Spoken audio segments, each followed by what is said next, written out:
Na música, assim, a minha vida na música foi de repente, foi sem pretensões, eu não cresci com aquele sonho, né? Quero ser um cantor famoso e vou entrar na música e talentos musicais que a gente já via desde pequeno. Não, foi uma brincadeira que com, acho que 15, 16 anos a gente estava entre primos, parentes e começamos a batucar numa mesa e aquilo acho que me tocou de uma maneira diferente, né? Naquela época, mesmo sendo um adolescente, e dali, daquela brincadeira na casa da avó, com primos e tudo, eu tomei coragem e fui fazer um teste numa primeira banda de forró na época, né? A batucada era como se fosse uma roda de samba, alguma brincadeirinha assim, mas alguns dias depois eu vi um anúncio num jornal, precisa-se de um cantor de forró. E aí eu disse, cara, eu vou enfrentar isso aí. Na época ninguém acreditava, nem eu mesmo acreditava que podia dar certo, mas aquilo mexeu comigo e eu sempre fui assim meio teimoso, né? Então fui, aí entrei na primeira banda e não parei mais. Na primeira passagem do forró, o mercado ele cresceu muito e se tornou muito profissional, né? Mas naquela época era como se as coisas começassem na brincadeira, como foi na minha vida mesmo. Vamos juntar aqui, vamos chamar os músicos aqui, vamos fazer uma galera aqui, vamos montar uma banda, a gente vai dar um nome tal e vamos tentar começar a vender e brincar. E era tudo feito de maneira muito, eu acho que amadora, sabe? Pelo menos assim, o nosso trabalho, a gente tinha muita intenção, depois que as coisas começaram, né? Mas as coisas eram feitas muitas às coxas, né? A gente fazia as coisas. Então assim, a gente fazia as coisas sem conhecimento, ninguém era músico profissional, eu não era um cantor profissional, não tinha uma formação, não tinha nada. Então o mercado ele se desenrolava de maneira muito amadora. A gente ia no peito e na raça mesmo, sem nenhum entendimento técnico, sem nenhum entendimento musical, muito na brincadeira, na empolgação, no vamos ver, vamos pra cima e vai dar certo, no jeitinho brasileiro. E eu acho que era assim que as coisas iam sendo feitas.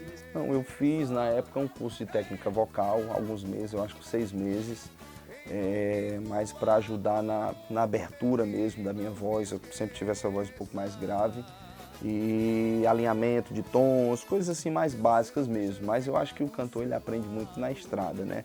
Se a gente tiver uma noção realmente de tom, tiver um ouvido bom, o curso ele é uma parte técnica importante, mas a estrada é quem vai fazendo a gente aprender mesmo. Assim, eram inúmeros fatores, né? Mas era um momento assim que eu precisava parar, né? Eu vejo isso como algo que não tem nenhum arrependimento da minha parte com relação a isso, daquela época, porque eu necessitava. Eu era muito jovem e quando nós iniciamos Forró Moral, acho que eu tinha 19, 20, de 19 a 21 anos. E o sucesso veio de repente, né? Forró Moral começou e no primeiro mês nós já fizemos 21 shows, quer dizer, 28 shows e não paramos mais. E eu com 22 anos comecei a viver a vida de grande sucesso, que até eu sempre falei isso, que a gente nem imaginava que chegasse a tanto como na época chegou. E esse grande sucesso com muita procura em todos os sentidos, e isso trouxe muito desequilíbrio à minha vida, né? Eu acho que a falta de maturidade na época, eu era um meninão ainda, e tanto eu quanto minha família, que na época estávamos juntos administrando isso, a gente não soube lidar com isso. Então, no auge disso tudo, eu me sentia muito vazio, muito angustiado, eu não tinha uma vida, né? Realmente só estava em cima do palco todos os dias. Comecei a beber bastante e comecei a viver aquela vida sem sentido, né? Então, assim, a minha parada foi realmente necessária para que eu começasse a dar mais equilíbrio à minha vida realmente. E eu acho que essa foi a grande motivação. Eu preciso me encontrar. Sucesso, que legal, né? Que bom, mas eu acho que a vida não é só isso. E naquele tempo a vida foi só isso. Foi só o sucesso, foi só a carreira, foi só o boom. E eu acho que precisava dessa parada para a gente encontrar valores em outras coisas também. Graças a Deus eu passei assim a enxergar a vida de uma outra maneira. Na época eu estava no início do meu casamento, o casamento sofreu demais com essa situação toda. Eu sofria porque na época minha esposa engravidou bem no processo disso tudo, eu era louco para ser pai. E eu não via minha filha nasceu, só vi ela nascer praticamente, corri para dentro do ônibus novamente e passei a viajar muitos e muitos meses E aquilo me deixava louco, né? Eu casado, não via minha esposa, eu tinha uma filha, não via ela, eu tinha uma casa, mas não morava nela. E eu acho que depois dessa parada, a gente começou realmente a colocar cada coisa no seu devido lugar. E eu acho que é um momento muito especial, sabe, para isso. Eu acho que houve uma construção nesses 8 anos de maturidade, de entendimento de quem Filipão é, de entendimento que Filipão precisava realmente conhecer a Deus, né? Precisava de Deus na vida para buscar esse equilíbrio, para que agora a gente possa voltar de uma maneira diferente, né? Eu acho que a gente vem com outra bagagem, né? Eu tenho falado que esses 8 anos no gospel foi uma grande faculdade para a minha vida, né? Para mim como homem, para o meu caráter, para os equilíbrios que eu precisava. E eu acho que a gente volta agora com outro entendimento, né? Não é mais aquela coisa feita nas coxas, não é mais aquela coisa amadora, não é mais aquele jovem que está louco, deslumbrado para fazer sucesso, mas a gente volta com a intenção de viver uma carreira agora de maneira diferente. Não, eu acho que assim, são muitos fatores que é difícil a gente numa entrevista citar um ponto, né? Dinheiro não, porque eu sempre falo que eu não sou movido a dinheiro, né? Senão não teria saído do forró. Na época a gente estava no auge do sucesso, Forró Moral faturando 1,5 milhão, e isso deu pra gente, graças a Deus, uma estrutura, uma bagagem, um equilíbrio. Eu abri empresas e fiz negócios e a gente construiu um bom patrimônio. Então, assim, não é isso que nos move, principalmente na carreira de hoje. Mas são muitos pontos, sabe? São pontos que realmente foram me tocando nesse período, e análises, e a gente conversando com família, com tanta gente. Eu acho que há um trabalho a ser feito, né? Eu acho que Filipão volta para ter o seu lugar no forró, com a cabeça diferente. A gente vai fazer um trabalho onde as pessoas vão entender isso e vão gostar muito. Eu conheci minha esposa no forró. Ela foi para um evento, ela foi para um evento chamado Chitão, da Palmácia, né? Subiu a serra e quando estava descendo, no final da festa, eu não conhecia ela no evento, quando terminou o evento, ela descendo a serra se encontrou com um ônibus, a gente tinha parado para fazer um lanche, e ali a gente se conheceu, se paquerou, trocou telefones e estamos juntos aí, vão fazer 11 anos. Uma filha?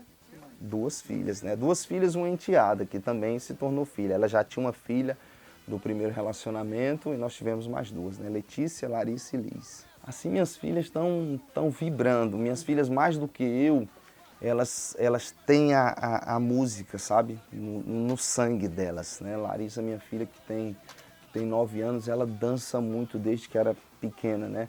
E eu acho que elas nunca tiveram assim tão empolgadas em viver um momento comigo assim, né? E eu já fico tentando construir isso e colocando elas aqui do lado para elas também estarem participando de uma maneira muito mais equilibrada, né? Então assim, lá em casa está todo mundo feliz, todo mundo participando, todo mundo vivendo esse momento, está sendo muito bom. Eu estou muito grato pelo grande apoio que a gente recebeu, né? Esses 80% assim para mim foi muito mais do que a gente imaginava. E esse calor das pessoas, essas mensagens, assim, a gente tem recebido com muito carinho, tem sido muito gratificante, tem nos alimentado para que a gente possa realmente chegar com todo o gás. E as críticas eu acho que fazem parte das mudanças, né? Foi uma mudança novamente na minha vida, foi uma decisão realmente que tem uma grande repercussão. Então é difícil com que a gente consiga que as pessoas não tenham suas declarações, né? Suas próprias avaliações. E por que fica difícil a gente evitar isso? Porque não tem como explicar para todo mundo, né?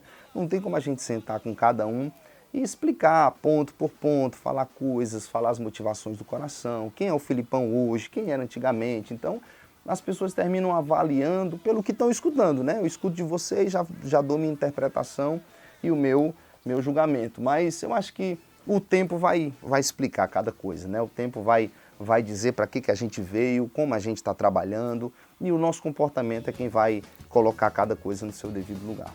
Na verdade, assim, a gente está tendo o apoio de muita gente, né? Cara, tô contigo, a gente no Instagram, no inbox, né, do Instagram, muitos amigos, pastores, pessoas, cara, conheço teu coração, conheço tua vida, sei o homem de caráter que você é e sei que isso não vai mudar, a sua vida com Deus não vai mudar.